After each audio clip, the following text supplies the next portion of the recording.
I miss the old Kanye, straight from the gold Kanye. Chop up the soul Kanye, set on his goals Kanye. I hate the new Kanye, the bad mood Kanye, the always rude Kanye, spaz in the news Kanye. I miss the sweet Kanye, chop up the beats Kanye. Bonjour à tous, on se retrouve pour un nouvel épisode du podcast l'Hebdo NBA, un épisode un peu spécial aujourd'hui puisqu'on va aborder une série de thématiques en commençant par l'arbitrage.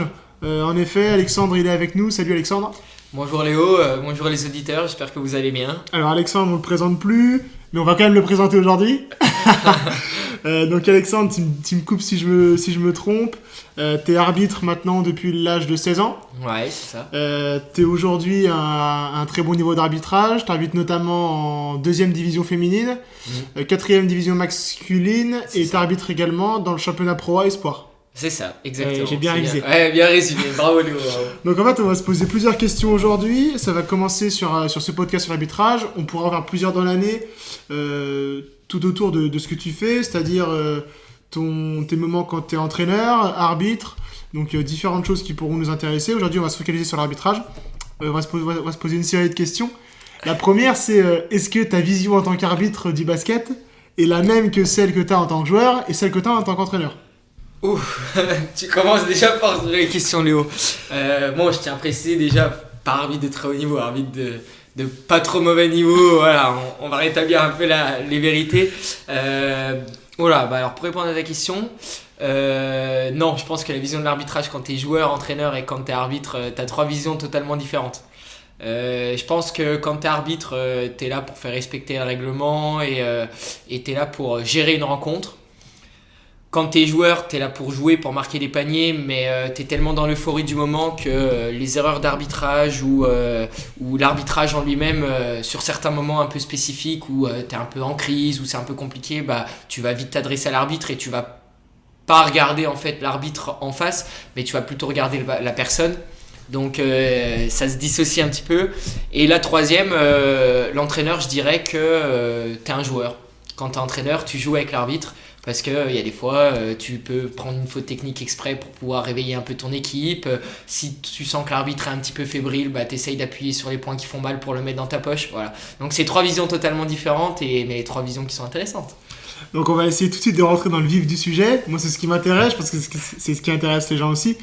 Est-ce que tu as des anecdotes croustillantes à nous raconter dans ta jeune carrière d'arbitre sur des dérapages qui a pu arriver, et puis ensuite on ira plus tard sur les décisions que tu as pu prendre et peut-être les sanctions ou les événements qui ont pu découler de ces décisions.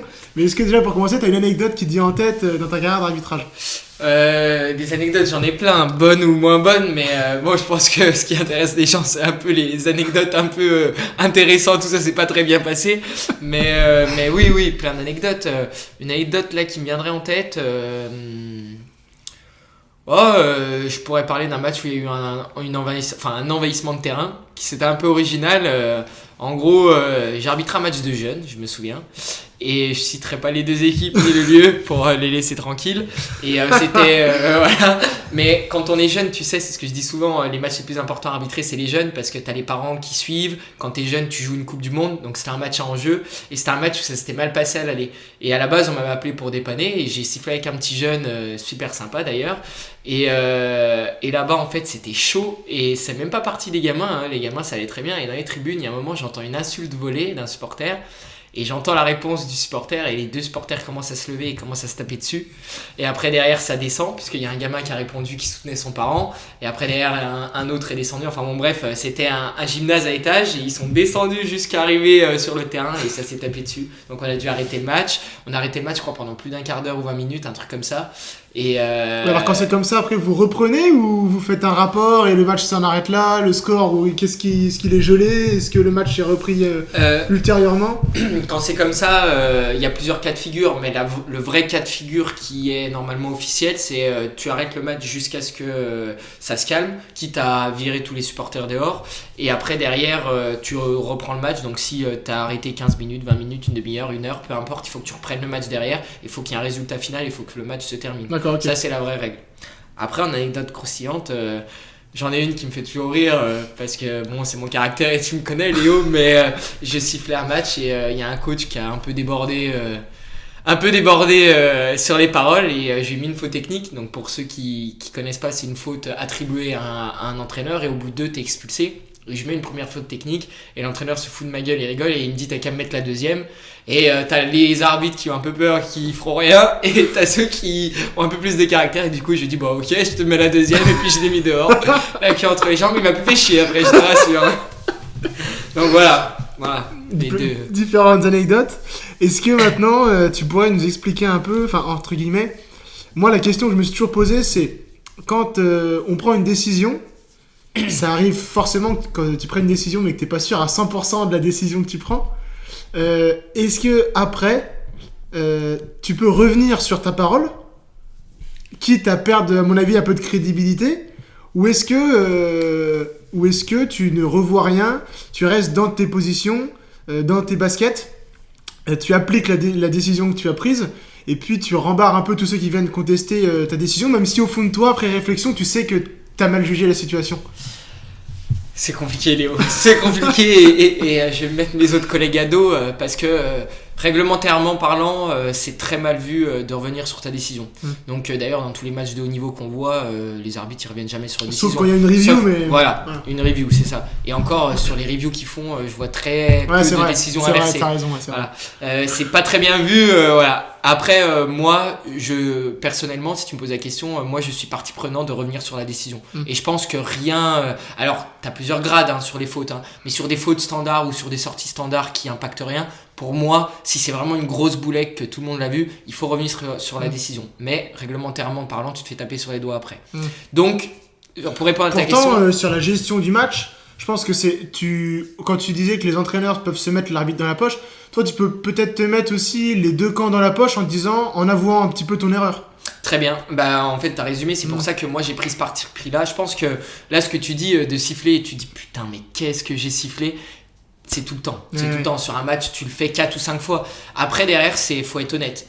Honnête avec soi, c'est-à-dire déjà se le dire et pas rester borné. Tu vois, c'est un peu ce que je trouve triste dans l'arbitrage, dans tous les sports. Je trouve que les jeunes qui arbitrent dans tous les sports, ils ont du mal à se remettre un peu en question et je pense que c'est la clé. Et c'est pas une critique, c'est pour qu'ils puissent progresser si jamais il y en a qui nous écoutent.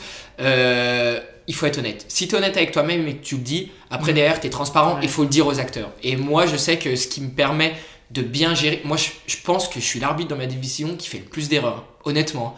Sur les coups de sifflet, je fais des erreurs. Mais par contre, sur la gestion, vu que je suis honnête et que je vais dire la vérité, alors faut pas s'excuser 50 fois, mais si tu le dis, les entraîneurs... tu sais, je vais te raconter une anecdote parce que ça va faire rire les téléspectateurs.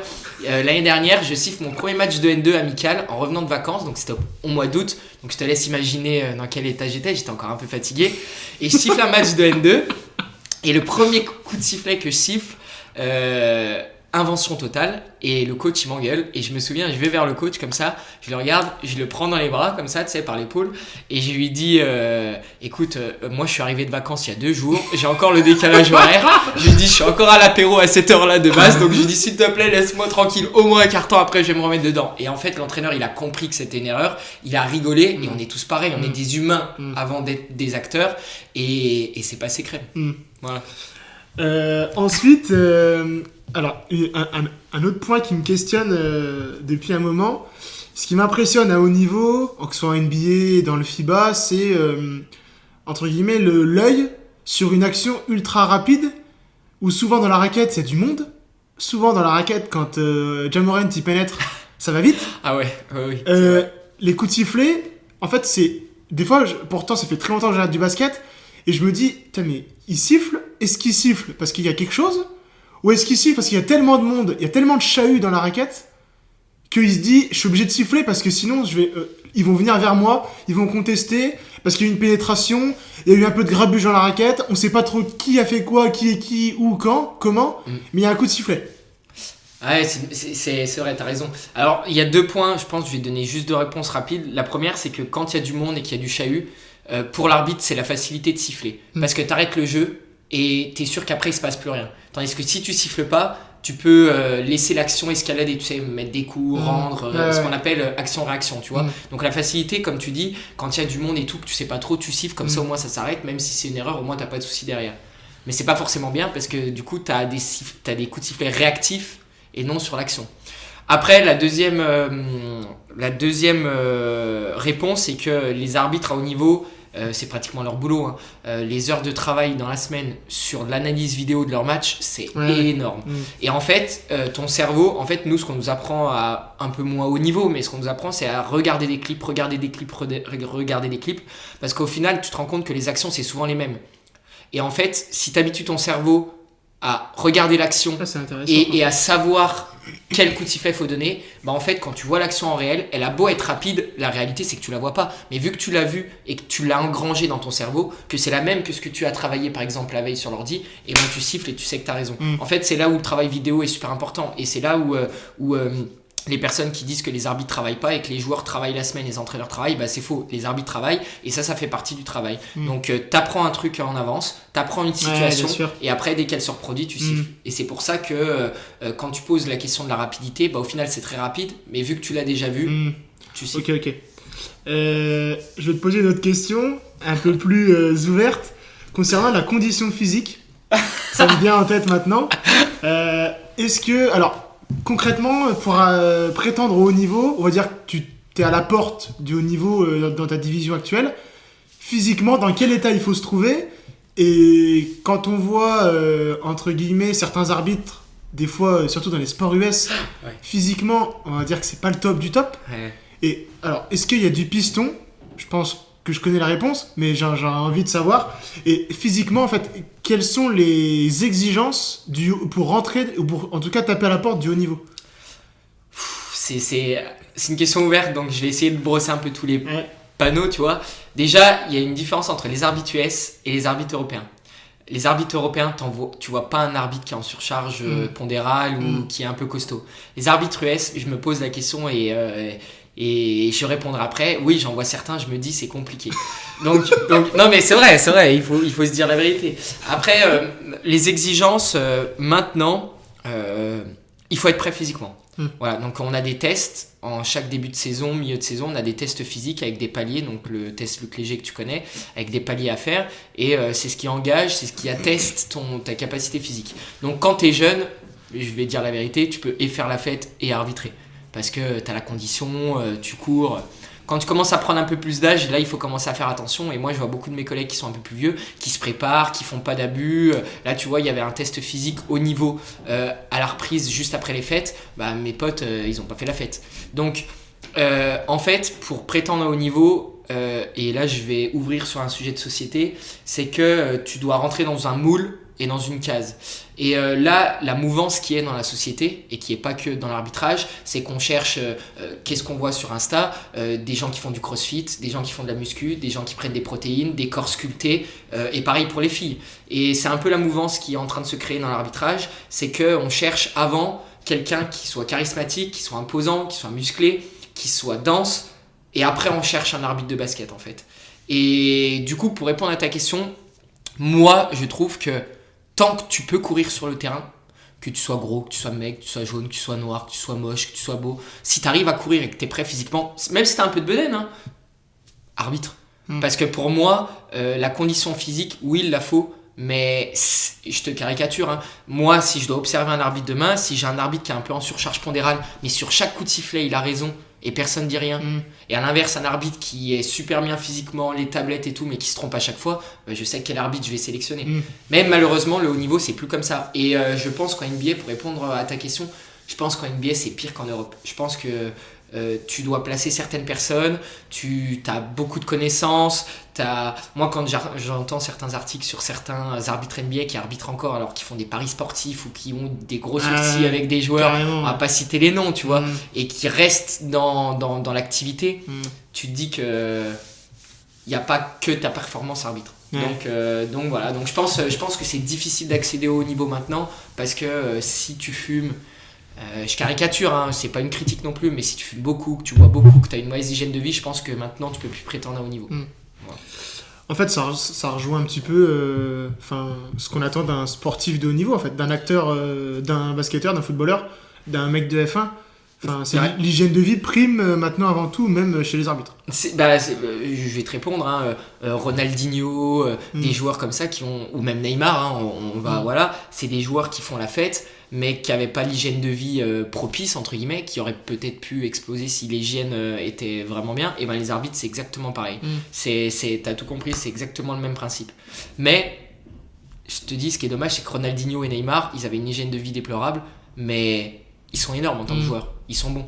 Et les arbitres, ça, t'as pas la reconnaissance. C'est-à-dire, t'as beau être bon, si tu passes pas à la télé, entre guillemets, tu montreras pas, quoi. Ok. Mais t'as tout compris. Je vais te poser une dernière question avant qu'on termine. Oula. Ça concerne... En fait, ça va faire le lien avec le podcast qu'on va sortir lundi sur... Enfin, un podcast qui sera sorti, du coup, puisque ce podcast, il sortira plus tard. D'accord. Sur la gestion des fins de match. Pour... alors, la gestion des fins de match pour les équipes. Mais toi, en tant qu'arbitre, je te mets en contexte. T'es dans le 4e quart. Il reste 46 secondes sur l'horloge. 2 possessions. 102-102. Pénétration. Tir raté. Ouais. Accrochage un peu dans la peinture. Tout le monde sur toi. Le coach, les remplaçants. Qu'est-ce qui se passe ? Ah, c'est compliqué, hein. Je pense que déjà des situations comme ça, c'est rare, je te rassure. Mais quand tu les vis, je peux te dire T'en qu'après, souviens ah ouais, tu t'en souviens et ça te marque. Après, en vrai, honnêtement, on arbitre pour ce genre Bien de match. sûr, hein. c'est ça, c'est pour ça Parce que quand t'arbitres dans une salle le dimanche matin où il y a qu'un grand-père qui gueule dans les tribunes, c'est moins festif, c'est moins intéressant. Qu'est-ce qui se passe ? Il se passe tellement de trucs dans ta tête à ce moment-là. Ouais. Il se passe tellement de trucs. J'imagine. Je pense que moi, ce que j'essaye de me dire dans les fins de match chaudes, c'est n'impacte pas la décision du match. C'est pas toi qui dois décider de qui gagne ou qui perd. Et on va dire, alors je sais pas si c'est bien, hein, et peut-être que si certains arbitres de haut niveau m'écoutent, m'engueuleront, mais moi je pars du principe que c'est les joueurs qui doivent décider du match. Et donc si j'estime qu'il y a une petite faute, mais pas une faute qui est litigieuse, je sifflerai jamais. Et j'ai envie de te dire, même des grosses fautes, je les sifflerai pas. Mais des deux côtés, tu me parlais de position. Si je le fais pas pour l'équipe A, je le ferai pas pour l'équipe B. Parce que je pars du principe que si c'est l'arbitre qui décide du sort du match, pour moi c'est pas bien. Tu restes sur un goût amer toi personnellement, parce que tu dis, surtout qu'en plus à haut niveau, t'as des carrières en jeu, t'as des salaires en jeu, c'est ton travail.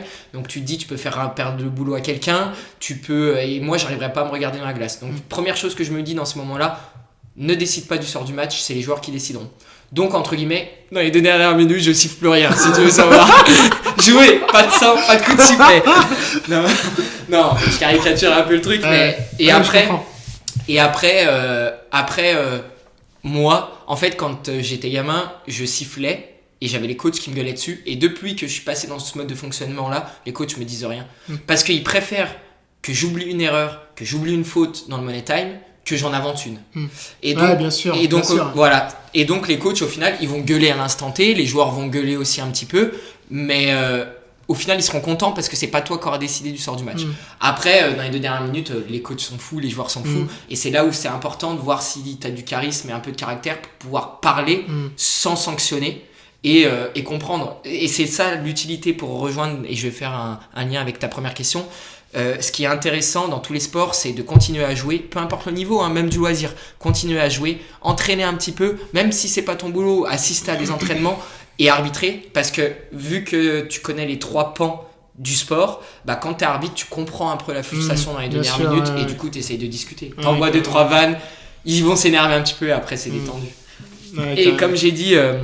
Je le dis et je terminerai là-dessus, comme ça je vais faire rigoler un peu les auditeurs, mais je l'avais dit dans un article avant, j'avais dit le moment le plus important du match, pour les joueurs, pour les entraîneurs, pour les arbitres, le moment crucial, c'est la bière après le match. Je te jure que c'est vrai.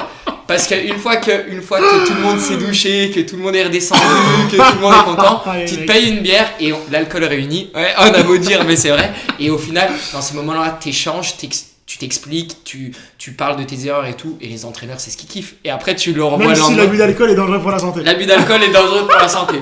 3-4 pintes, ça va. Non, mais après, et sérieusement, quand tu les retrouves après dans 1 ou 2 matchs, tu te dis, oh coucou, t'as pris une cuite avec moi il y a 2 semaines, alors tu vas te détendre. Et tu vois, ils rigolent. Bien sûr. Non, mais voilà. Non, mais l'abus d'alcool, t'as raison. Tu peux boire un sirop de grenadine, c'est pareil. Écoute, c'était super intéressant, Alexandre. Je pense que ça permet aussi d'offrir, entre guillemets, quelque chose de plus large sur le basket que simplement ce qui se passe sur les parquets. Le mec qui a mis 50 points hier ou le gars qui a gobé 25 rebonds la semaine dernière. Je trouve que ça élargit un peu le panel et puis c'est toujours intéressant quand on est fan de basket ou quand on est fan de n'importe quoi de pas se cantonner à une seule chose en particulier mais de s'intéresser vraiment à la globalité de la discipline. Donc je te remercie et puis on te revoit bientôt pour la suite des podcasts. Bah ouais, parce que merci à toi, merci aux téléspectateurs et puis j'espère qu'ils aiment bien les vidéos et qu'ils s'abonnent de jour en jour parce que on est un bon groupe et t'es quelqu'un qui connaît bien le basket et c'est on intéressant. Essaye. Bien sûr les gars, donc on est là sur Apple Podcast, sur YouTube, également sur Twitter. Donc n'hésitez pas à aller nous suivre, l'Hebdo NBA en masse. On va essayer de mettre du contenu plaisant. En tout cas, nous, on fait ce que nous, on aime et ce qui nous plaît. Donc voilà, essayez d'être réactifs quand on est là et puis ce sera génial. Merci à vous, merci Alex. Merci tout le monde.